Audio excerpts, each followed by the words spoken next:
Bismillahirrahmanirrahim. Assalamualaikum warahmatullahi wabarakatuh. Perkenalkan, nama saya Abdullah Abdurrahman Adawami. Nomor NPM 24062120001.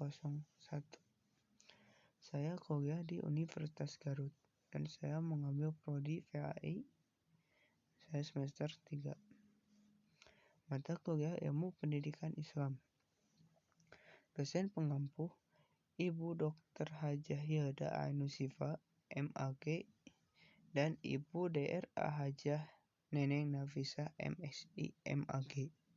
Di sini saya akan menerangkan tentang teori-teori tentang pendidikan dan pengajaran kaitannya dengan pendidikan agama Islam. Pendidikan adalah pembinaan anak bangsa. Semua warga negara berhak memperoleh pendidikan. Pendidikan yang berdasarkan prinsip demokrasi Pancasila. Demokrasi Pancasila mengajarkan prinsip-prinsip 1. Persamaan, 2. Keseimbangan antara hak dan kewajiban, 3. Kebebasan yang bertanggung jawab, yang keempat, kebebasan berkumpul dan berserikat, yang kelima, kebebasan mengeluarkan pikiran dan pendapat, yang keenam, kemanusiaan dan keadilan sosial, yang ketujuh, cita-cita pendidikan nasional. Sistem pendidikan nasional harus mampu menjamin pemerataan kesempatan pendidik, peningkatan mutu serta relevansi dan efisiensi manajemen pendidikan untuk menghadapi tantangan sesuai dengan tuntutan perubahan kehidupan lokal, nasional, dan global, sehingga perlu dilakukan pembaharuan pendidikan serta terencana, terarah, dan berkesinambungan. Teori pertama yang harus dibangun adalah teori yang berdasarkan dengan tujuan pendidikan Islam, yaitu bahwa pendidikan adalah usaha sadar dan terencana. Dengan demikian, agar tujuan dapat dicapai dengan baik, pendidikan memerlukan perencanaan yang matang. Pendidikan nasional adalah pendidikan yang berdasarkan Pancasila dan Undang-Undang Dasar Negara Republik Indonesia tahun 1945 yang berakar pada nilai-nilai agama, kebudayaan nasional Indonesia, dan tanggapan terhadap tuntutan perubahan zaman. Sistem pendidikan nasional adalah keseluruhan komponen pendidikan yang saling terkait secara terpadu untuk mencapai tujuan pendidikan nasional. Dengan demikian, teori pengembangan pendidikan dan pengajaran dalam pendidikan Islam sejalan dengan sistem pendidikan nasional. Peserta didik adalah anggota masyarakat yang berusaha mengembangkan potensi diri melalui proses pembelajaran yang tersedia pada jalur, jenjang, dan jenis pendidikan tertentu. Jenjang pendidikan yang diterapkan merupakan teori pengembangan potensi diri. Selama proses pembelajaran, potensi anak didik akan kelihatan. Tenaga kependidikan adalah anggota masyarakat yang mengabdikan diri dan diangkat untuk menunjang penyelenggaraan pendidikan. Semua pihak dapat dan wajib terlihat dalam pengembangan pendidikan dan pengajaran. Agar pendidikan dan pengajaran dirasakan oleh seluruh warga negara Indonesia tanpa melihat status ekonomi dan sosial dan menghilangkan buta huruf dan buta tulis, yang artinya mengurangi kebodohan sekaligus kemiskinan. Pemerintah menetapkan wajib belajar 9 tahun, yaitu program yang harus diikuti warga negara Indonesia atas tanggung jawab pemerintahan dan pemerintah daerah. Teori tentang pengembangan metode pendidikan agama Islam. Metode pendidikan agama Islam harus terus dikembangkan agar tujuan pendidikan Islam mudah dicapai. Pengembangan pendidikan Islam secara teoritis dilakukan dengan cara berikut. 1.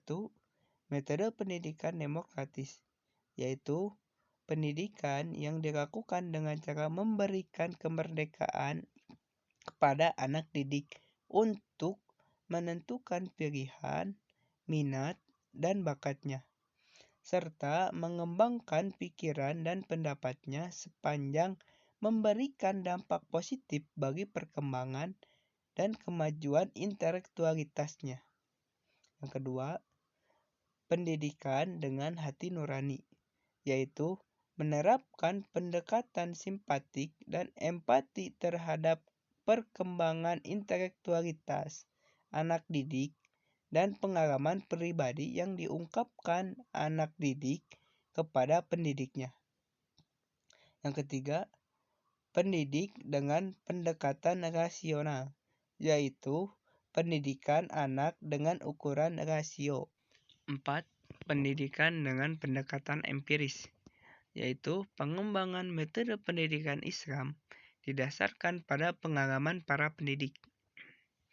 5. Pendidikan dengan pendekatan naturalistik, yaitu pengembangan metode pendidikan Islam yang didasarkan pada perkembangan alamiah anak didik. Muhammad Sain Ramadan Al-Buyithi menyatakan 3 macam ajaj yang dipakai Al-Quran untuk menanamkan pendidikan, yaitu A. Mahkamah akliyah, mengetuk akal pikiran untuk memecahkan segala masalah. B. Al-Qisas wa Tarikh, menggunakan cerita dan mengetahui sejarah sebagai pembelajaran bagi kehidupan yang akan datang. C. Al-Isarah Al-Wiladaniyah, memotivasi dan membangkitkan kreativitas anak didik dengan berbagai pendekatan, misalnya pendekatan reward and punishment. 6. Pendidikan dengan pendekatan basyirah wa najirah, yaitu membangkitkan segala hal yang mengembirakan anak didik dan memberikan sesuatu yang menimbulkan rasa takut atau melalui ancaman. 7.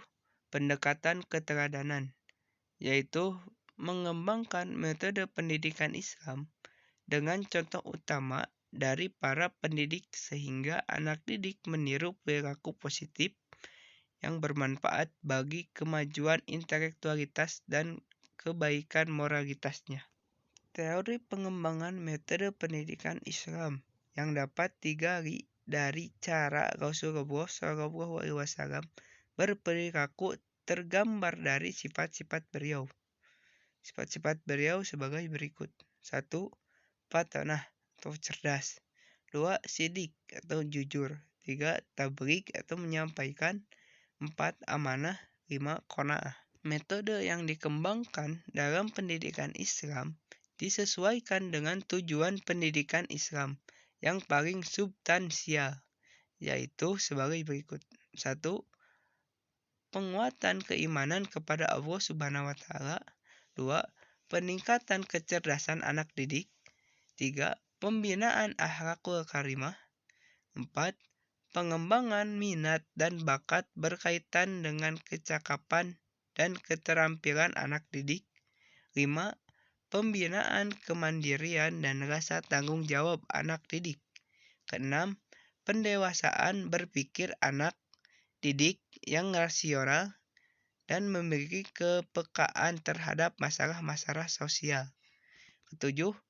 Pembentukan kecerdasan emosional dan spiritual anak didik. Dalam proses pendidikan Islam, metode mempunyai kedudukan yang sangat penting dalam upaya pencapaian tujuan, karena ia menjadi sarana dalam menyampaikan materi pembelajaran yang tersusun dalam kurikulum. Tanpa metode, suatu materi pembelajaran tidak akan dapat berproses secara efisien dan efektif dalam kegiatan belajar mengajar menuju tujuan pendidikan. Terima kasih telah mendengarkan dari awal tentang teori-teori pendidikan Islam. Cukup sekian yang bisa saya sampaikan.